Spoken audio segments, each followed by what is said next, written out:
ፍጡር ቤዛ መሆን አይችልም። ይግባችሁ። ቤዛ ማለት ስለሌላ ተላልፎ መሰጠት ማለት ነው። ነይ ነይ እምዬ ማርያም ቤዛ ነሽ አሉ ለዓለም። እመቤታችን ቤዛ አይደላችም። ቤዛ ልጇ ነው። አትደንግጡ። ቤዛ ልጇ ነው። ነይ ነይ ቤዛ ነሽ አሉ ለዓለም ተብሎ አይሰበክም። ቤዛ ተቀዳሚ ተከታይ የሌለው አንድ የእግዚአብሔር ልጅ ብቻ ነው። መጽሐፍ ቅዱስ አውጡ ዕብራውያን ምዕራፍ 9 ቁጥር 11 ላይ ምዕራፍ 9 ቁጥር 11 ላይ ምን ይላል? ነገር ግን ክርስቶስ መጣ ዘንድ ላለው መልካም ነገር ሊቀ ካህናት ሆኖ በምትበልጠውና በምትሻለው በእጆችም ባልተሰራች ማለት ለዚህ ፍጥረት ባልሆነች ድንኳን ፈጽሞ ወደ ቅድስ በገዛ ደሙ የዘላለም ቤዛነትን አግኝቶ በገዛ ደሙ ገባ እንጂ በፍየሎችና በኮርማዎች አይደለም። በፍየሎች በኮርማዎች አይደለም። ሚካኤል ቤዛ መሆን አይችልም። ገብርኤል ቤዛ አልሆነም። አብርሃም ቤዛ አልሆነም። የትኛውን ፍጡር ቤዛ አልሆነም። ለዘላለሙ ልጇ ነው ቤዛ።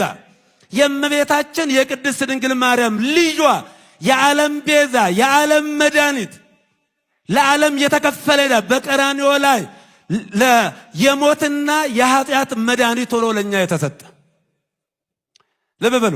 ስለዚህ የዘላለም ቤዛነትን አግኝቶ አንድ ጊዜ ፈጽሞ ነው የሚለው። ስንት ጊዜ ይላል? አንድ ጊዜ ፈጽሞ በገዛ ደሙ ገባ እንጂ በፍየሎችና በኮርማዎች አይደለም። አይደለም። አንድ ጊዜ ፈጽሞ በዛሬው ዕለት በዕለተ ዓርብ የከፈለው ቤዛነት ለዘላለሙ ሲያድንና ሲምር ይኖራል።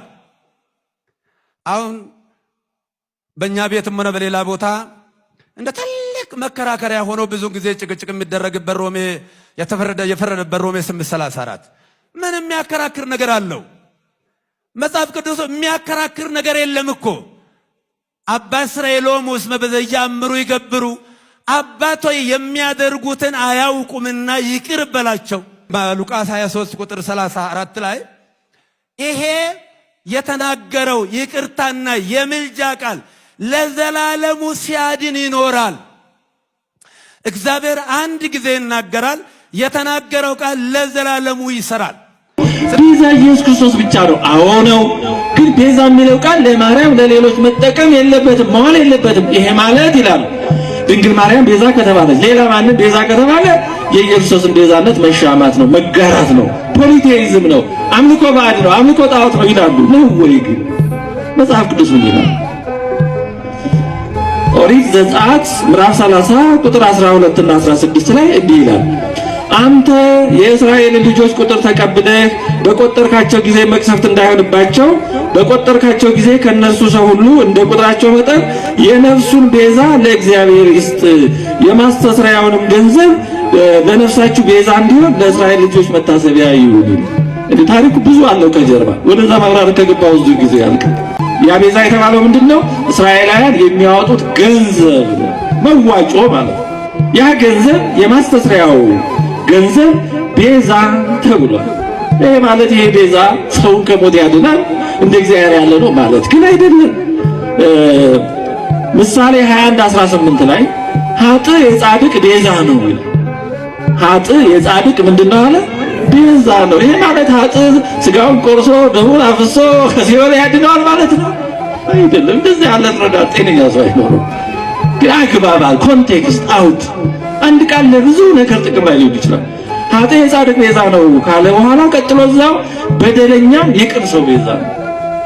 በደለኛም የቅን ሰው ቤዛ ነው ይላል። ይቀጥላል።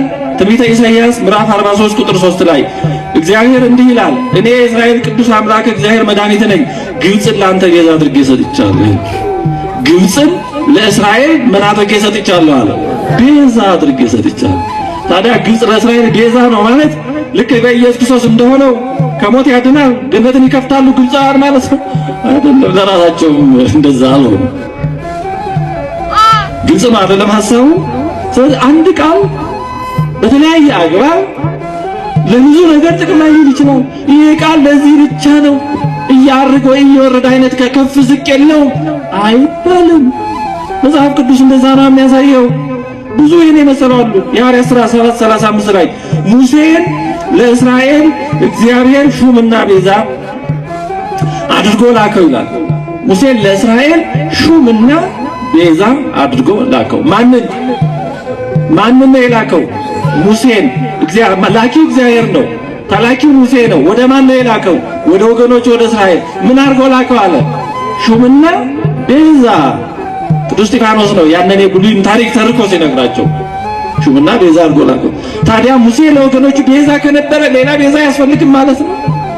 ሙሴ የክርስቶስን ቤዛነት ይሻማል ማለት ነው? በጭራሽ እንዲህ ያለ አረዳድ አይደለም።